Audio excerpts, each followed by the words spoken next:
శుద్ధ తొలి ఏకాదశి సందర్భంగా ప్రసిద్ధ ఆలయాల్లో ఆధ్యాత్మిక శోభ నెలకొంది. పట్టణంలోని రామ్నగర్ విఠల్ రుకుంబాయ్ ఆలయం భక్తులతో కిటకిటలాడింది. ఏకాదశి పర్వదినాన్ని పురస్కరించుకుని భక్తులు ఉపవాస దీక్షలు పఠించి ప్రత్యేక పూజాది కార్యక్రమాలు నిర్వహించారు. హిందూ పండుగలలో వచ్చే తొలి పండుగగా భావించి హారతులు ఇవ్వడంతో ఆలయంలో ఆధ్యాత్మిక శోభ వెల్లివిరుస్తుంది.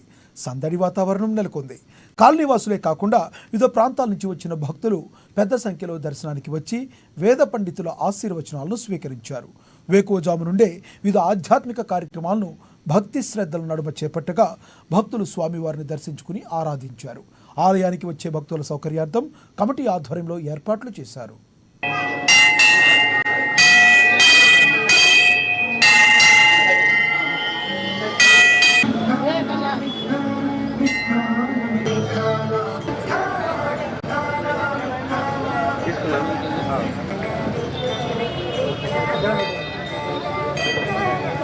ఏకాదశి రోజు ఉంటుంది కాబట్టి ఈ ఏకాదశి నాటిది తొలి ఏకాదశి.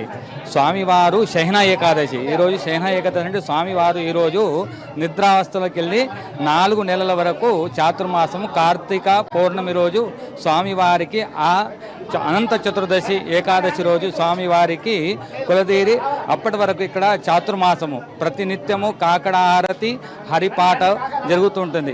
పండర్పూర్లో విశేషమైన విఠలేశ్వరుడు పుండలికుని కొరకే వెలిసిన విఠలేశ్వరుడు స్వామివారికి ఇక్కడ తెచ్చి మేము ప్రతిష్ఠించడం జరిగింది.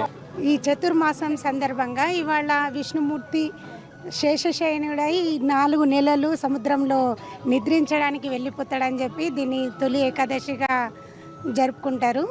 ఈరోజు విష్ణుమూర్తికి అతి ప్రియ భక్తుడైనటువంటి పండరీనాథుని దర్శించుకోవడం వల్ల అనేక పుణ్యాలన్నీ తొలగిపోతాయని దీన్ని తొలి ఏకాదశిగా 12 మాసాలు చేయకపోయినా ఈ ఒక్క మాసం చేస్తే మొత్తం ఫలితం లభిస్తుందనే భావన ఇంత భక్తిగా దర్శించుకోవడం జరుగుతుంది. కాబట్టి ఈ 4 మాసాల దీక్షగా చేసుకుంటే ఈ 4 మాసాలలో సంవత్సరం అంతా చేసిన ఫలితాన్ని ఇస్తాడని చెప్పేసి ఈ శయన ఏకాదశిని ఇంత ఘనంగా జరుపుకోవడం మన హిందూ సంప్రదాయంలో ప్రత్యేకత.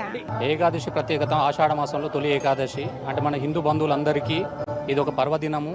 ఈ దినాన మనం అందరము అంటే ఎటువంటి ఆహారం తీసుకోకుండా ఉపవాసం ఉంటూ అందరూ భక్తి శ్రద్ధలతో మన దైవాన్ని ప్రార్థిస్తూ మన మనోవాంఛలు నెరవేరాలని చెప్పేసి ఆశిస్తూ ఏకాదశి రోజు ఉంటుంది కాబట్టి ఈ ఏకాదశి నాటిది తొలి ఏకాదశి.